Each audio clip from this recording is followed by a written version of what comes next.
Welcome to our world of Fiery videos, covering topics of everyday importance to print providers.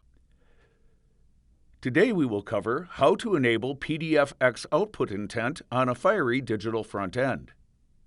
I want to talk about one special example of embedded profiles.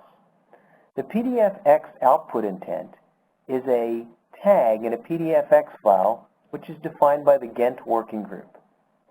PDFX files have existed for some time as a way of standardizing PDF for print production. So there's various versions of this out there, PDFX 1A, PDFX 3, the latest is PDFX 4. All of these PDFX files can include this tag we call the output intent.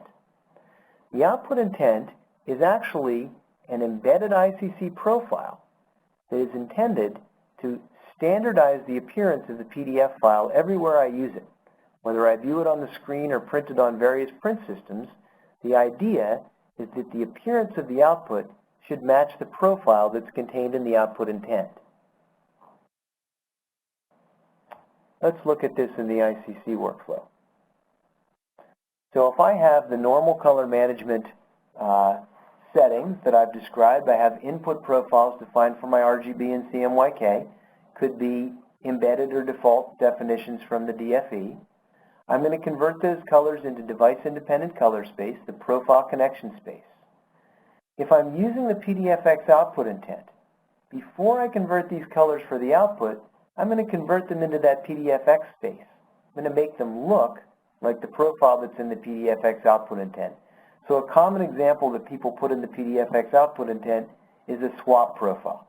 They say, I want this document to look like swap no matter where in the world it goes, no matter where it is printed or viewed. Now we take the colors that are defined by that PDFX output intent through the profile connection space again and convert them through the output profiles. This might be a monitor ICC profile so that the display on the screen looks like the swap profile, or it might be our usual CMYK output profile for the digital print system.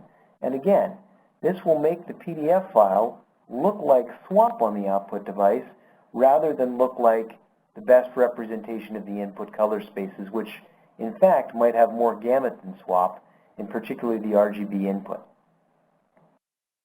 So in order to use PDFX output intent on the Fiery DFE, I really need to do two things.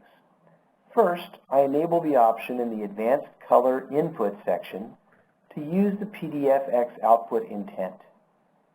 This causes the Fiery, if we go to our color workflow diagram, to use the ICC that is in the PDFX output intent as the source profile for CMYK.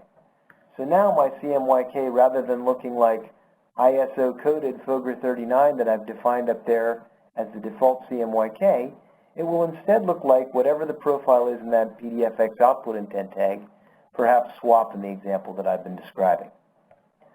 The other setting I need to use if I want to be fully compliant with PDFX output intent is I need to set this control that I'm showing at the bottom, to separate RGB to LAB, separate RGB to CMYK source. This causes the RGB input spaces to be converted to the CMYK source before they're printed.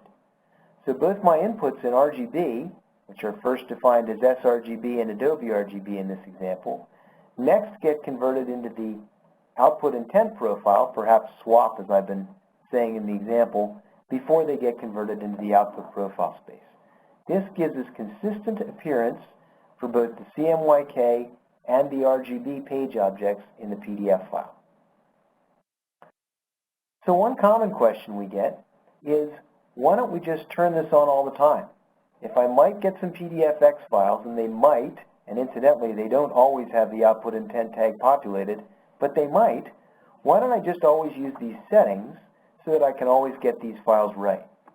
And the answer is that if we always use the PDFX output intent, we can get over-compression of our colors.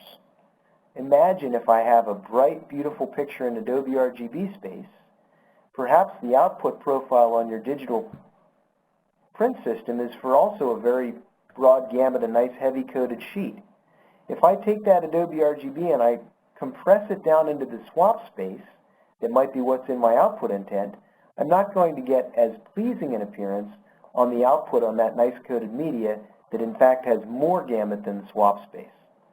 So in general, the recommendation for PDFX workflows is that you probably should create a virtual printer or more likely a hot folder where you enable not just the two settings I've shown, but all the settings that are needed on the Fiery to properly process PDFX files, and you specifically put customer documents in there that you know are supposed to comply with the PDFX standards.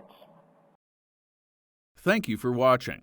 For additional resources and e-learning classes on this topic, visit our website. To see all recorded sessions and register for upcoming World of Fiery webinars, please visit efi.com/WOF webinars.